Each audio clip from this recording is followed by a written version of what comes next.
Computers are a major part of the American life,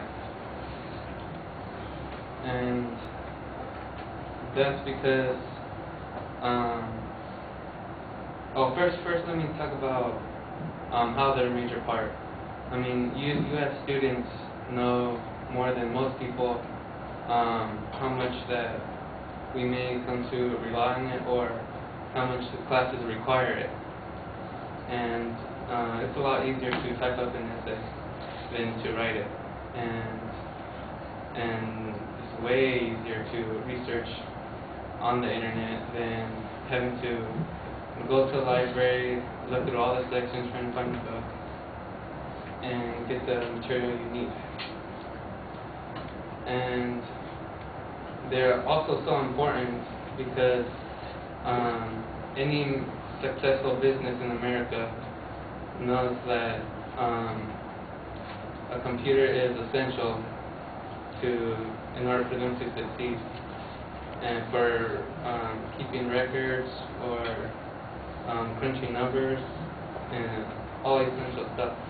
So with all this important things that are going on relying on computers, it should be unanimous that you need a computer to not mess up and to be reliable. And I'm here to tell you guys which computer is gonna be reliable and is not gonna mess up on you. Apple's commercials even state that they're superior because PCs are known for computer failures, getting viruses, and not being reliable, where the Macs, on the contrary, succeed. And so the point I'm trying to get across on which computer is most reliable has to do with which one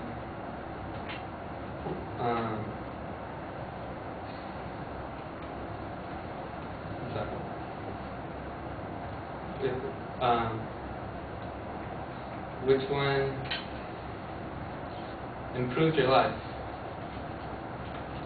And it improves your life by not causing problems, being headache-free, and basically relieving stress. So my main claim is that PCs make life more headache-free than Macs do. And things that could cause headaches are money, for example. And Macs end up costing more than PCs. And this could be seen with their operating systems.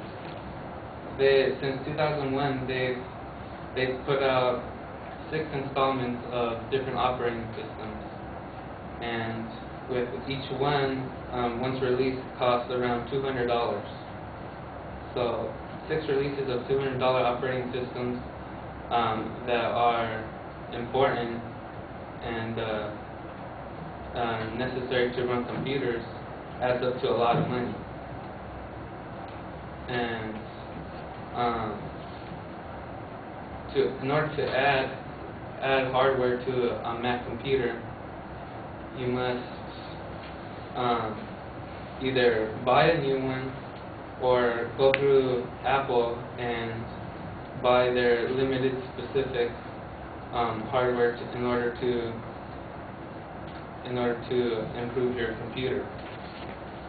And the price for that is significantly higher than for PCs. For example, say you want to speed up your computer, then you'll need to buy RAM.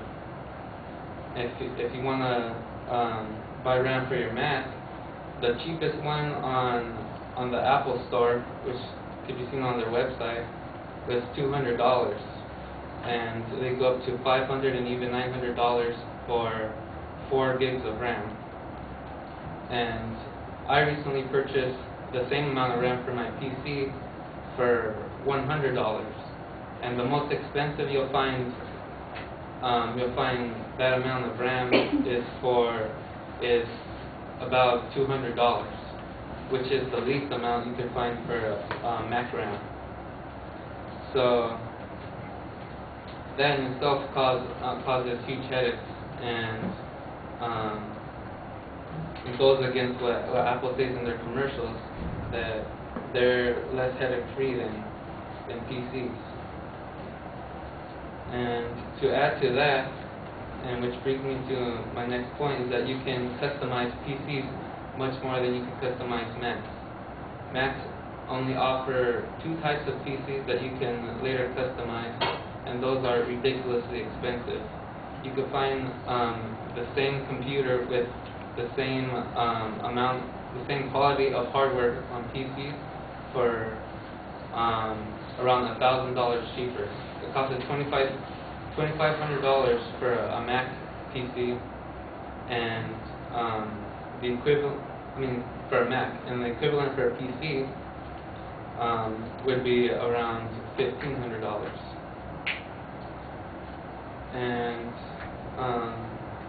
on top of that, to be able to customize PCs more than you can customize Macs means that you get what you want. The main reason you want a computer is for it to do the functions you want, and you don't want to pay more than you need. So, in conclusion, if you want to get a computer, if you want it to be headache-free and to have a better life, you should get a PC and not a Mac.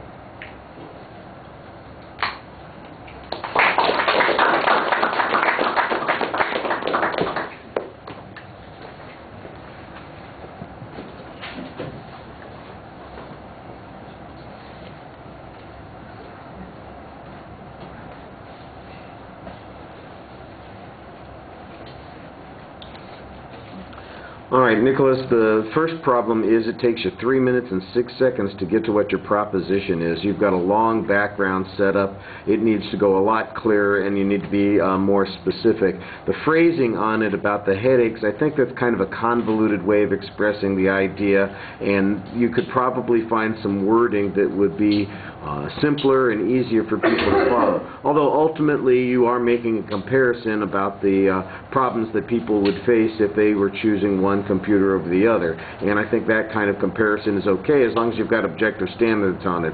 The cost argument is your first one, and you've got some examples that illustrate those points, particularly about, for instance, adding memory or updating the operating system.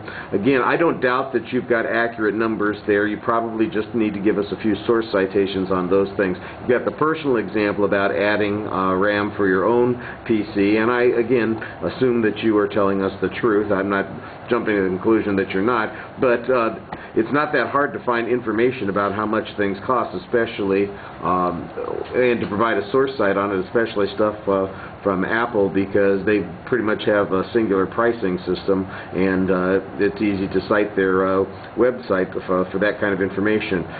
All of the numbers of upgrades on the operating systems, I thought that was an interesting thing. However, you didn't really explain that you needed to upgrade every time a new system comes online.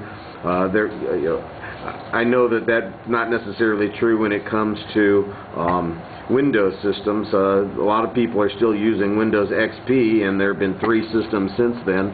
So, is it necessary to go, for instance, from Mac OS 2 to Mac OS 6? I don't know. And as a consequence, the cost issue there, I think, is a little bit overemphasized with your numbers. Pacing is okay, except for that first section where you took so long to get to your argument. And then after that, I thought it was better. All right, and it does go a little long. All right, thank you.